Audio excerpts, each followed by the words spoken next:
just starting? Right, okay. So so as I said, today is all about diversity data collection. What we're going to do is Karen and I are going to run through some quick presentations just to reflect what we do in Ibstock and what Karen does at Genuit Group.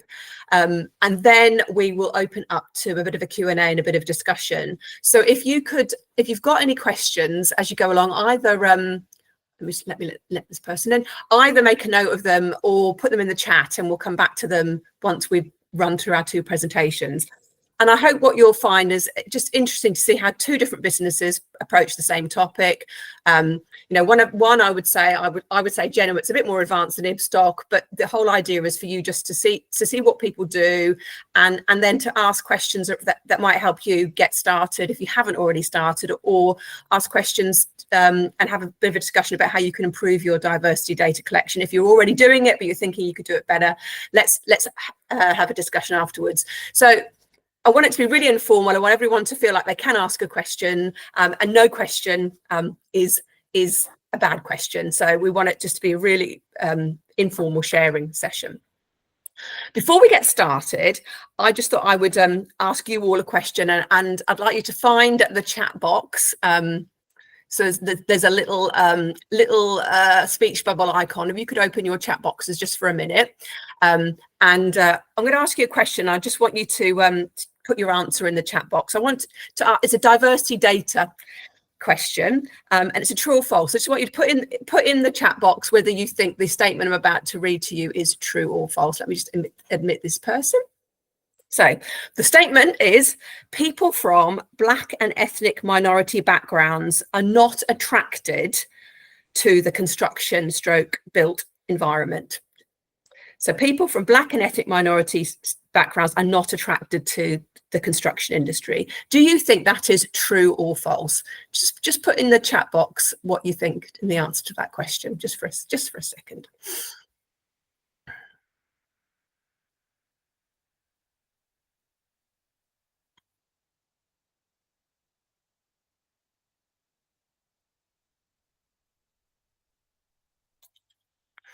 Brilliant. So we've got a couple of falses, a true, and another couple of falses, true. So some of you probably I thought that would be a bit of a trick question, but some of you got it already. So just so you know, for those of you who said false, that's absolutely correct. That data from the 2023 Supply Chain Sustainability School, which covers is the best, it's the most thorough data collection exercise for the construction and built environment industry. Data from their survey from last year, 2023, showed that 40% of applicants to roles within the built environment came from ethnic minority backgrounds. However, that the story did not show that 40% of roles were filled with Black and ethnic minority candidates. There's a whole range of data around this, but basically, in general, it's between 3 and 5 times harder for an ethnic candidate to get a job in our sector than a white candidate. And the reason I just shared that was because it wouldn't be. Those of you who said that's true, I was surprised by that data when I heard it. That we think ethnic minority candidates aren't attracted to our sector, but actually the data is telling us that they are. So another reason why it's really important for us to start collecting our own data and finding out what's going on in our own organisations to find out what is really true. So we go about putting actions in place to improve what's true rather than act upon what we think, which actually might be myths about our industry. All right, so I'm gonna hand over to Karen. She's going to start by sharing the Genuit story, and then I will share the Ibstock story. So I will just find share her slides. Just bear with me just a second. Hello, everybody. And well, afternoon now. It is, isn't it? Yeah. And I was a bit excited before. You'll see me. I went to Starbucks for treating myself to a coffee and ended up with a Christmas one and a Christmas cup. Oh! So I've decided it's now officially Christmas. So if Starbucks are telling me, then it must be true. Good. Or is that good? Yeah, I've decided it's good, whether it is or not. Bearing in mind, a lot of us, I'm sure, on the call maybe have something to do with HR, and the world of performance management often happens at this time of year. But anyway, that's another matter. Okay, fabulous. Sorry, I'm going to have to ask you to push them on, Anthea, as we go. But so it's Karen Hughes. I'm talent director at Genuit Group. I don't know if you just want to flick on, Anthea. For those of you that maybe haven't heard of Genuit Group, we are a FTSE 250 business. Head office here where I am today in Leeds, but we've got about 28 other sites across the UK and internationally. Employ about 3,500 people, and really we're a built environment, effectively, manufacture and construction organisation, very much with sustainability at the heart of what we do. So whether it's about the products that we actually make, whether it's the products are made from recycler or whatever it may be, that's what we're all about. There's lots of our brand names you probably know better. So things like Polypipe, New Heat, Underflooring, New Air, that kind of thing. So and I joined Genuit nearly 3 years ago. And when I joined, I would say the strapline that I used for pretty much everything to do with talent, but particularly around D&I and things like data collection, was we were consistently inconsistent. And if you just flick on, Anthea, I was kind of asked to start to think about and put together a group D&I strategy, and of course the first thing I did was try and look for some data, and really, other than sort of gender-based data that we have to give in the UK for HMRC, there was very little else that I could trust. And what I mean by that is there was some data on ethnicity for some of our businesses, not all, but when I said, well, where's it come from? You know, where's the source of this data? Sometimes it was employee kind of thing, but it wasn't. It often wasn't. It wasn't the employee. It was somebody making a judgment about somebody, and we all know how difficult and wrong that is. So I kind of said, well, look, we have the gender data, so let's use that as a starting point. But we know that this is a big issue and a gap for us in order to have any kind of strategy. And this is, I suppose, my first point, if we're going to do that, Anthea, you know, as we go through, is you have to be honest. And we talked about this a lot at the recent CIC conference. I think you've got to be honest about the starting point, or just where you are today. And I would say for the first 6 to 9 months of the D&I journey I've been on in Genuit, I had to do a lot of that, and kind of just sort of hold the mirror up a bit and go, yeah, we do some great stuff maybe, but we don't have some of the basics in place to help us build and work on this strategy. And just picking up on the true or false thing that we were just doing, which I think is a brilliant thing, is I was like, we need to start spreading true rumours. And we definitely weren't. So there was an awful lot of, oh, well, it's really difficult to do that in this sector, Karen. You've come from utilities or retail or something like that. That's a whole different ball game. And it was kind of sort of, I was a bit like, that's not what my gut's telling me. That's not what other data's telling me. But I'm struggling to challenge, actually, because I don't have our data. So in the background, secretly, really, from a personal point of view, for my own influencing, it was important for me to start getting data so I could start spreading those true rumours and challenge. If you wouldn't mind moving on, Anthea. Now, we were lucky in some ways, because there was lots of change activity required across Genuit around HR. They'd never had a group HR structure before, and so we were starting from scratch in lots of ways, and we had the opportunity to create a new HR system and put a new one in. We've chose Workday, and that's what's gone in, but to be honest, it's a bit irrelevant, the actual system. It's more that I had the opportunity to configure and design what data we would collect, when we would collect it, you know, what would we use it for, how would we report on it, who would have access to it. So kind of all the questions, that you would ask instantly within a business. I could design all that and configure all of that. So that was, I appreciate that that's not where everybody is coming from. However, that has also meant that we've had to retire an awful lot of data and processes in the businesses and kind of start again.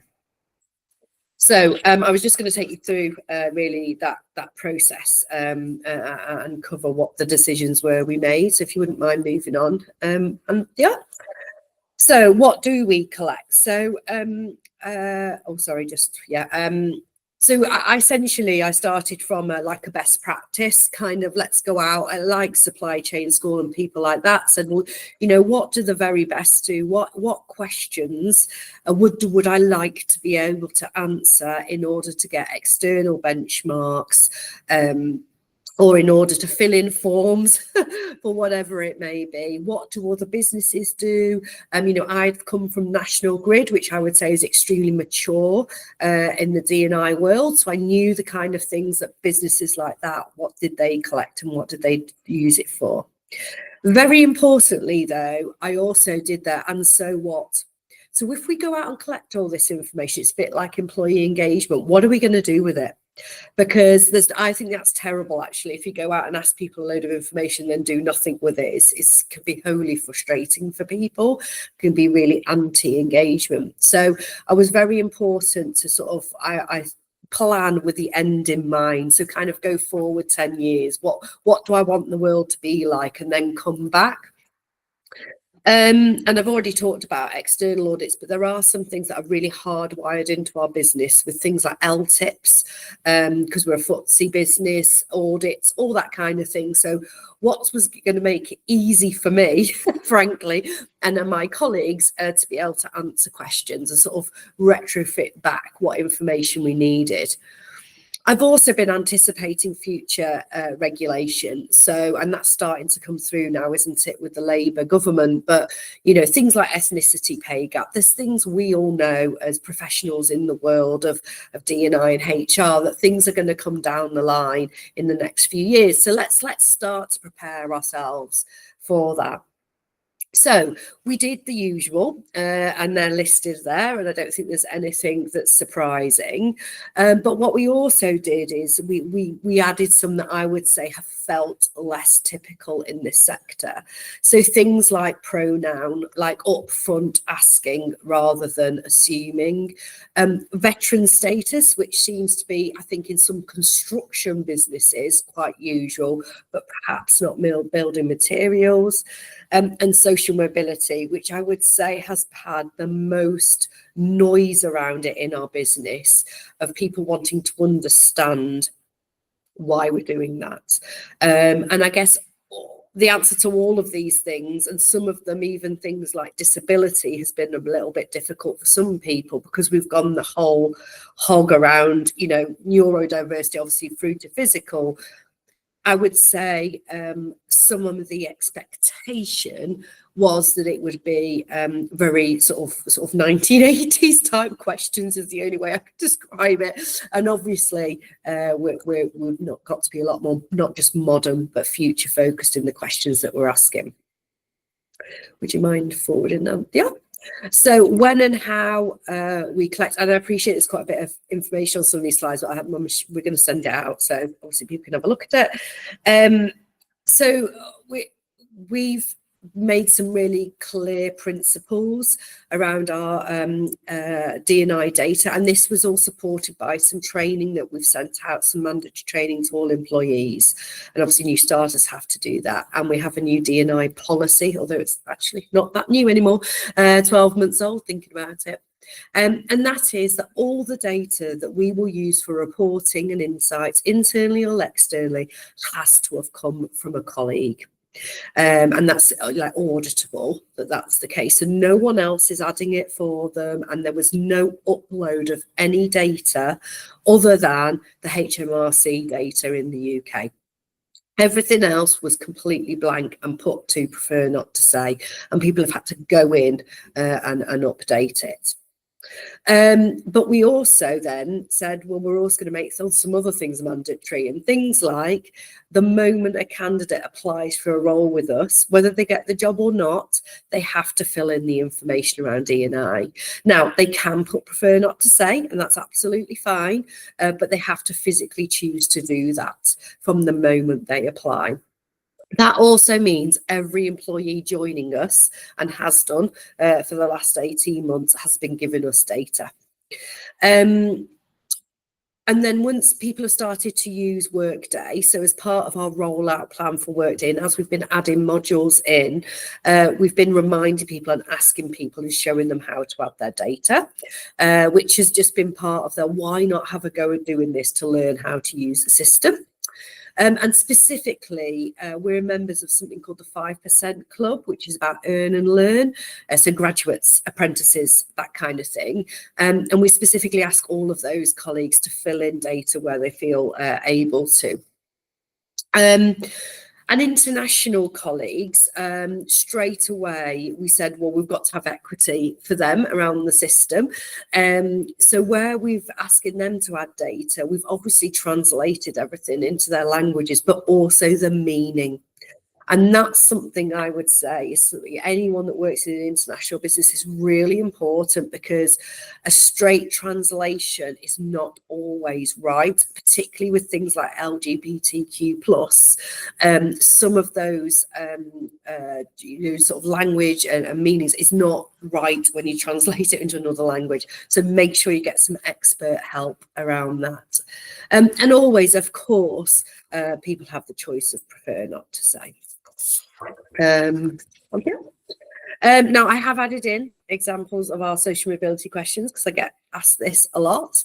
I'm really lucky, I think. So 10 years ago, I did a role similar to what I'm doing now at United Utilities, and their whole strategy from sort of customers through to talent had a big social mobility lens through it. And so we did a piece of work on this then, and it's kind of stayed with me. So what I do know is if you ask questions like this, they also align to different external databases that can be quite helpful. So these are pretty standard questions. And if you applied for a role in like the finance industry or something like that, it would be really usual to answer these questions. Of course, here, it's not always in our sector as so useful. My counter to it all the time is 20 years ago, if somebody asked you what your sexual orientation was, you probably would look at them like they had two heads. So it's like all things, we move on in the world of diversity.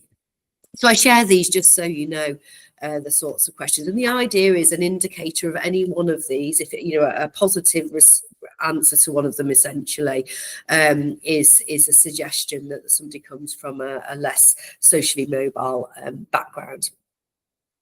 So the next slide, why do we collect? And we've had to really hone how we describe this to our people. We've had a lot of challenges. We had a lot of questions. So I would say just make sure you're really clear on your reason for gathering. Make sure you gather examples so we're really clear. Every time we go out with one of our calendar events, maybe it's International Women's Day, Movember at the moment, we will say in it, please don't forget to add your data if you feel able to. This is why, and here's an example how having that data has helped us plan this activity, or maybe it's a new policy or something like that. The other thing is where we've added data areas that perhaps are not so familiar, and pronoun is a really good example of that. Make sure you underpin it with some training.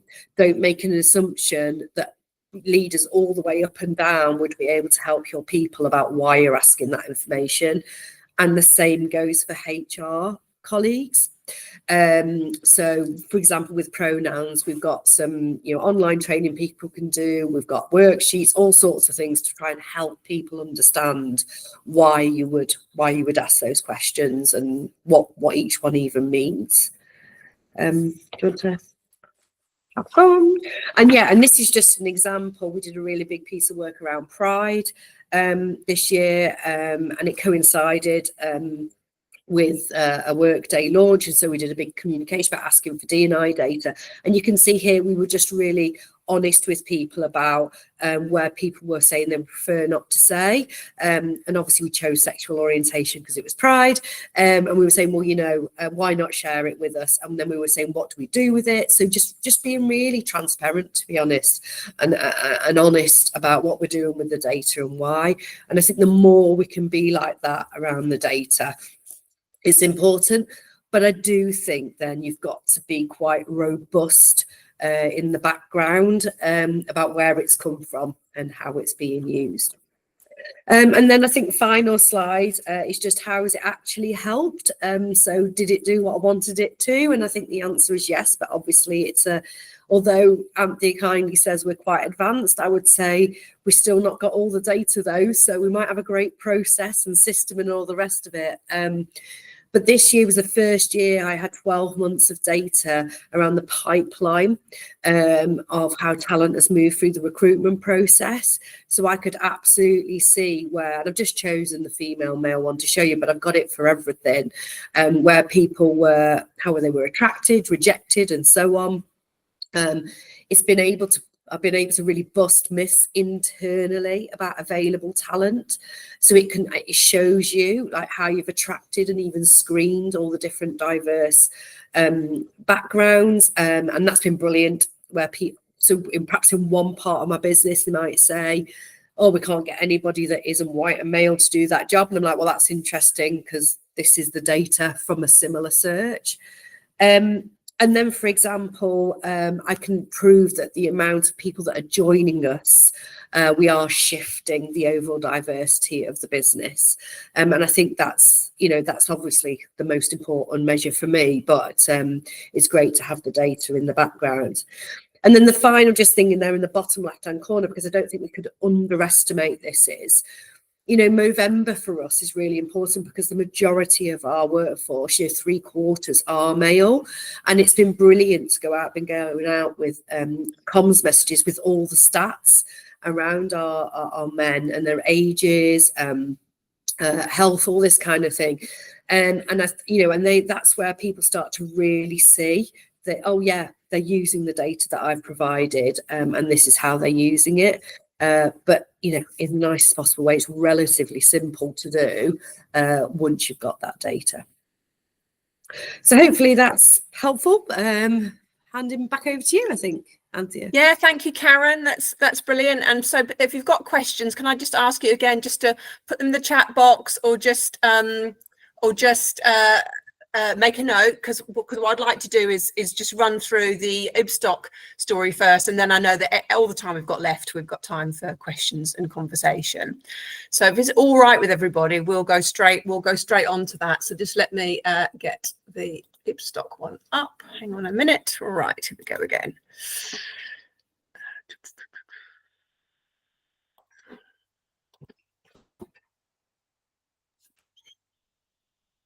Okay. Hopefully you can all see that. So yeah, so I'm just going to do a similar thing. I'm just going to tell you a bit of the Ibstock story around diversity data collection. And I'm going to start again just with who. This isn't on. Let me just make it a slideshow so it's a bit bigger for you. Hang on. Who we are. So Ibstock, 200 years old. We're a manufacturer of clay and concrete products with just over 2,000 employees across 40 different manufacturing sites across the UK. We've got we're a FTSE 250 business, so again, like Karen said, we some of this stuff we have to do because our share owners expect it, but some of it obviously we've got a choice to do.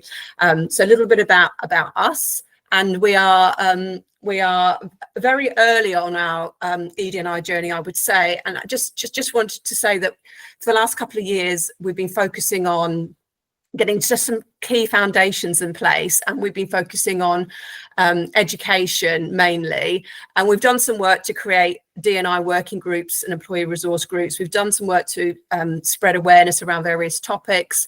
We've got our leadership team involved in sponsoring the work we do. We've done some training for senior managers and some dignity and respect training for all managers. And then in terms of driving diversity, we've been looking at our recruitment processes to make sure, well, to try and make them more inclusive.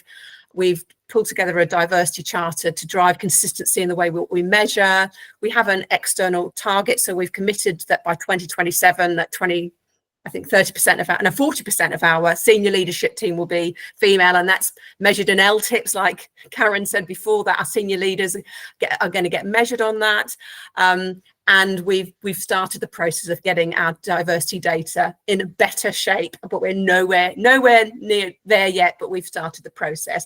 And what I wanted to do today was just talk about what we've done. And what I really wanted to do was to show you that we in 2022, we went out for the first time to try and do this, and we didn't do it very well. So we had some learnings, and then we went back, and last year we went back out again and we did a much better job. And I wanted to just share that with you, because if you're thinking about collecting data, you can take some learnings from us and not make the same mistakes. So this slide here talks about what I did back in 2022. I mean, some of the key differences between what Karen told you is I've only decided that we'll collect data on gender, which we had already, but ethnic origin, religion and disability, we decided not to go the full hog. And that was because we decided, our systems aren't as good as Workday, but also we thought we would warm people up to providing the full range of diversity data. So we haven't asked for the full range just yet. 2022, the way we did it was for online colleagues, it was relatively easy. We don't actually have a system where people can put in their own data, but we created an online form that speaks to our HR system. So for online colleagues, we sent them an email and asked them to complete their data and gave them reasons why we were asking for it.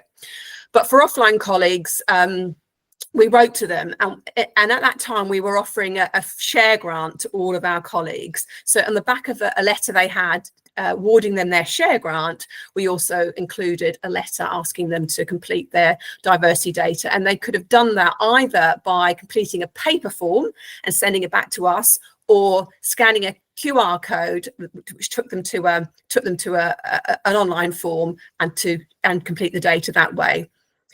And the way in which we communicated it was via our senior leadership team, and using our article, using the intranet, and a frequently asked questions letter that went with the email and the letter. And I'm happy to share, and some of this is already on the employee resources, member resources on our website.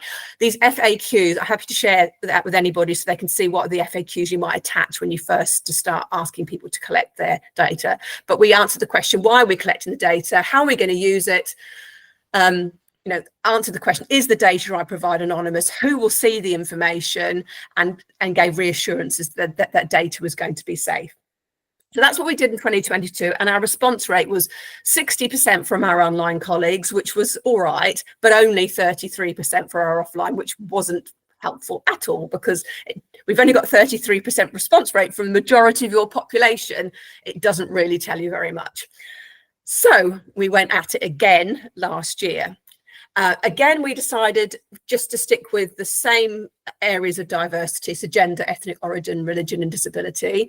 But this time we also included some engagement questions, and you'll see that as part of the CIC pledge, we also pledged to ask people to give us feedback on how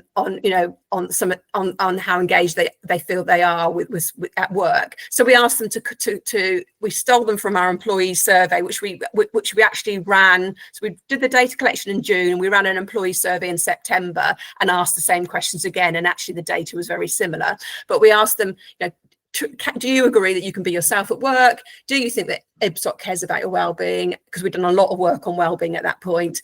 And do you think Ibstock takes diversity and inclusion seriously? Again, we asked our senior leadership team to encourage people to complete the data. But what I did differently this time was I engaged with our operations directors and said, right, how do we get our offline population to complete their diversity data. And the key approach we took was we got the factory managers involved. So we've got 40 different sites, 40 different factory managers. We asked for their help. So I spoke to them directly and said, we need your help to make this happen. And we asked them to invite all our offline colleagues into an office, sit them in front of a computer screen with an online form, offer them a cup of tea and a biscuit, help them log on and then leave the room, and ask them to complete their diversity data online. And if they didn't want to do it, we gave them an opt-out form. So we gave them the option to say, don't want to do this, but I've completed a form to say I've opted out. And even on the survey itself, the prefer not to say question was there as well. So if people wanted to complete some of the data, but not all some of the others, that they had the ability to do that. And we also, if they wanted to, we gave them a QR code as well on posters we put up around our sites. And if people, some of our younger employees with mobile phones, they could just scan the QR code and they put their employee number in, and they could give the data that way. So they didn't actually have to be invited into office. Some of them just did it off their own back. And we used the same frequently asked questions as in 2022.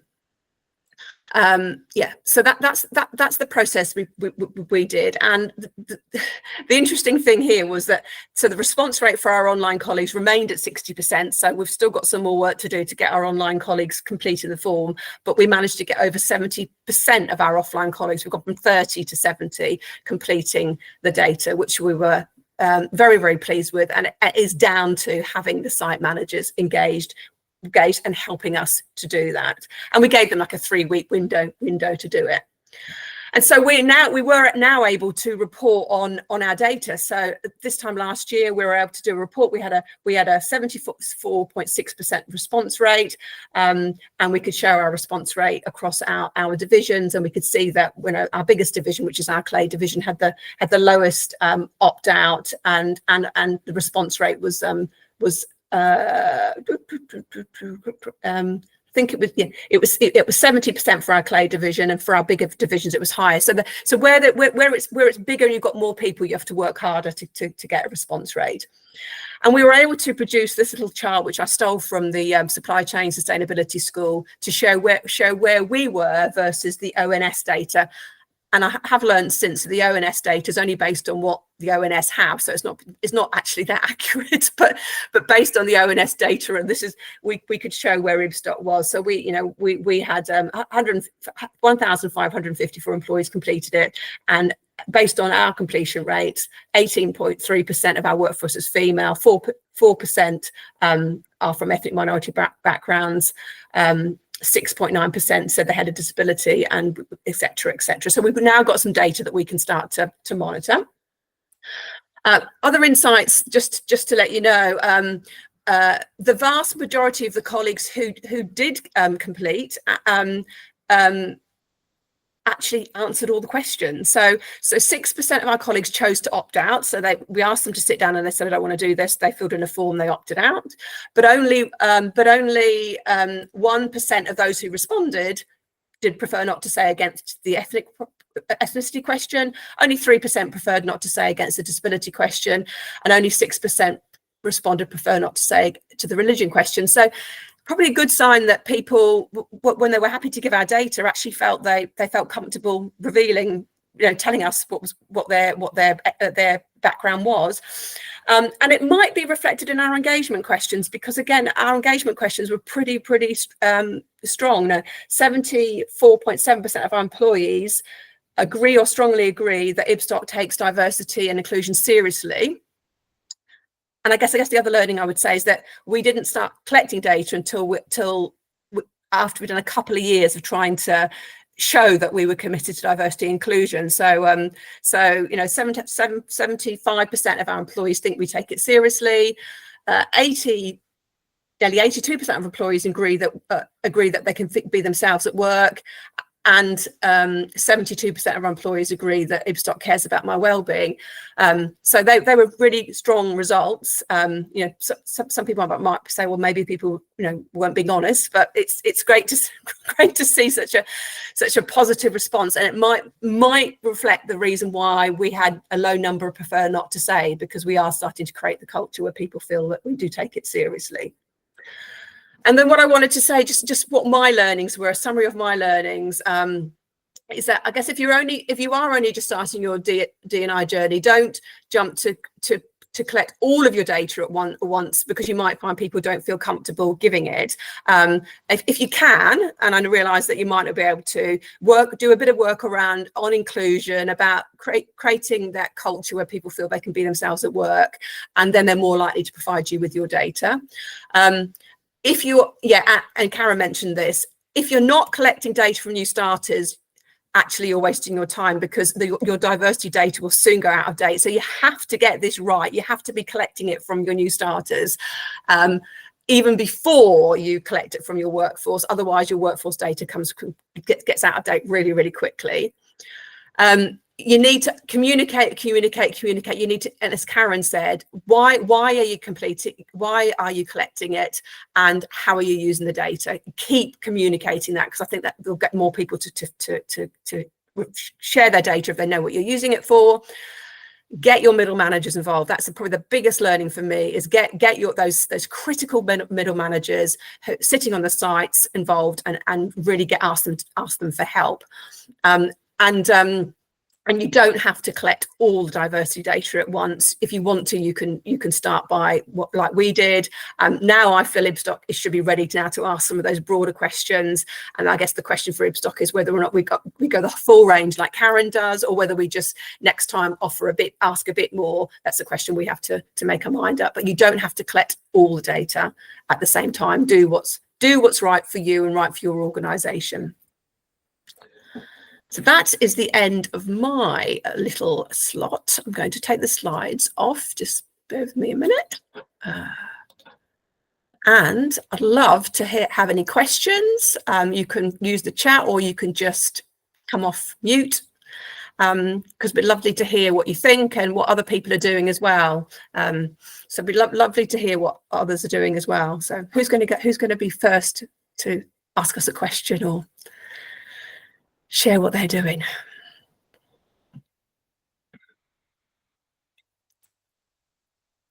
So we've got a question from Anne. Thanks, Anne. How frequently do you collect the data? Is it an annual survey? Karen, do you want to answer that first? You're on mute.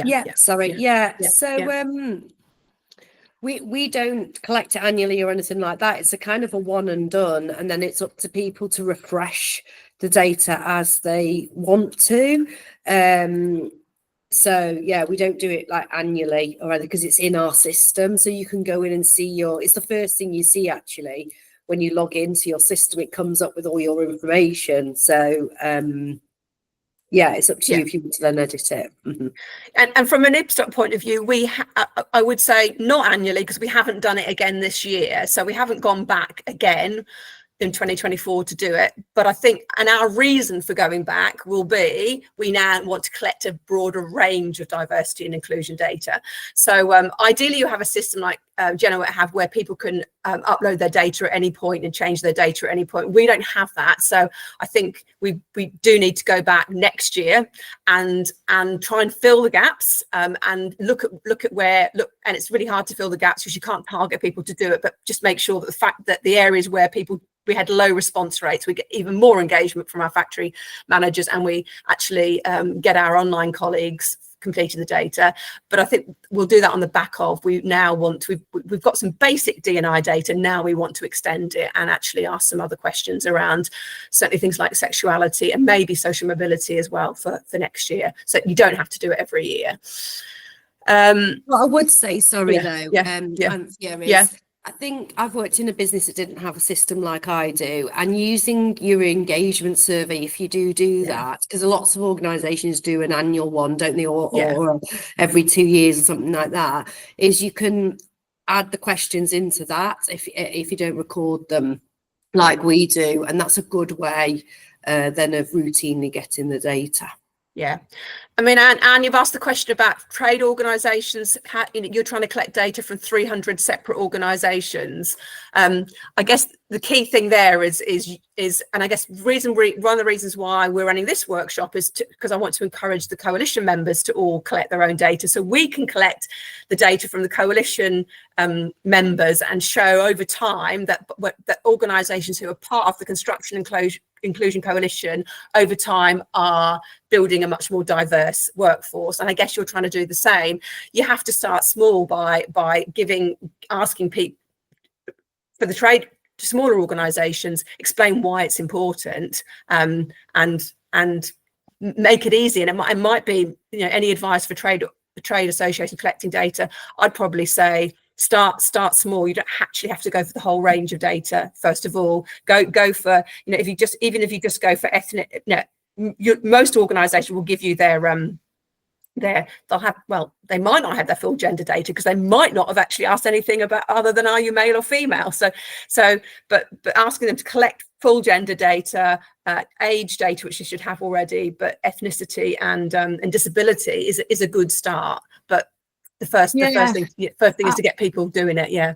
The only other advice I would give, though, is, and you can use the supply chain sustainability school as a good example, or just that, because they use the ONS, is I would use sort of benchmark type questions and the choices, if you like, and categories, because otherwise people get quite confused because they might have to fill in information for other reasons. So try to make it as simple as possible. And if you use something like the similar categories to ONS, then when you come to be benchmarking, you'll be able to do that quite easily.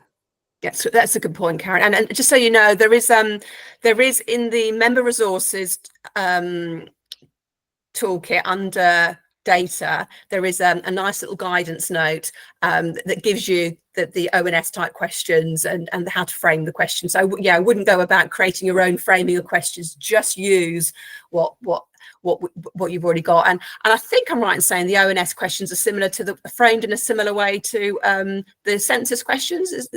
So if people have already completed that, because the census data tells us that, I can't remember, there was a huge percentage of people actually shared their diversity data in the census. So we know people are happy to share their data. I guess it's just who are they prepared to share it with. But if you use the ONS census data questions, it's similar wording to what they've completed in the census. Right, and there's no other questions in the chat. Anyone want to come off camera or ask us a question? Is anyone else doing anything different that in your organisations that's worked really well or that you could share?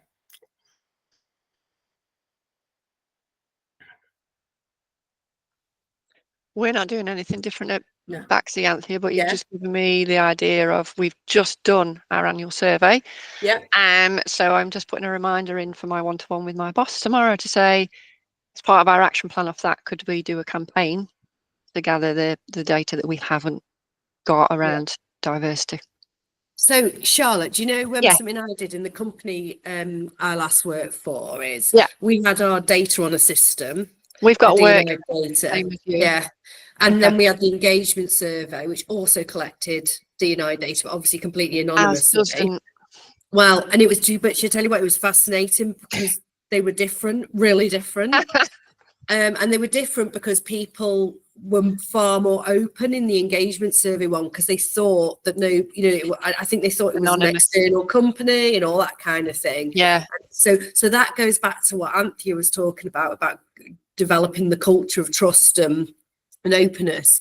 But I think I do think it's a really good idea to sort of tie the two together, because you're sort of going out to people, aren't you, asking them questions, so it's sort of whilst they're in that mood, as it were, to answer the questions. We're obviously looking at our action plans off the back of it. If we could tailor them even more, how incredible would that be? Help us to help you type that. So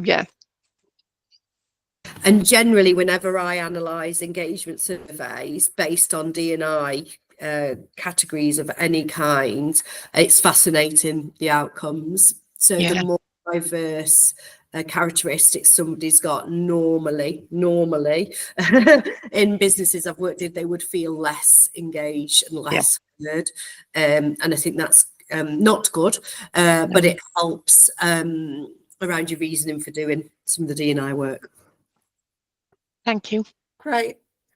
What about there's a couple on the call, I think, from SIG. What James, is it James? Do you know what SIG do? Do they do something similar?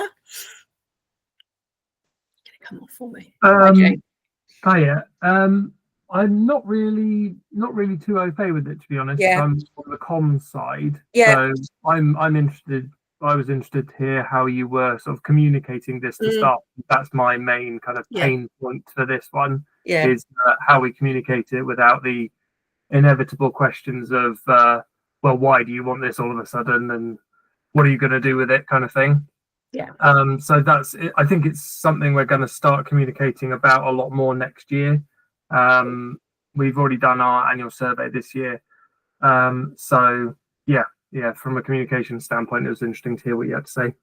Yeah, brilliant. Yeah, no, you're right. And I mean, what's really, really important is that we do start collecting this data. And I'm working as part of an ED&I working group for the Construction Leadership Council, and trying to get more joined up around ED&I across the whole industry. And one of the key areas they want to work on is the whole area of diversity data collection.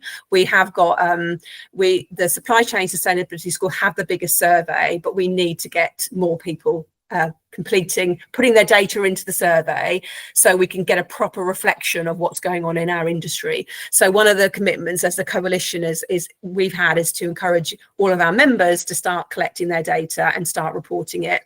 And certainly on our plan for next year is to ask you guys to, if you haven't already, to start collecting your data.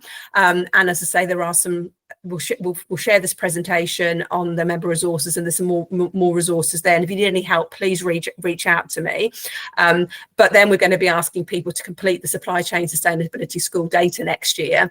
So put your data in. And hopefully we're going to be able to have our own little Construction Inclusion Coalition report that comes out of it, so we can actually show what it looks like, what our diversity looks like across our member organisations, so we can start to measure progress year on year.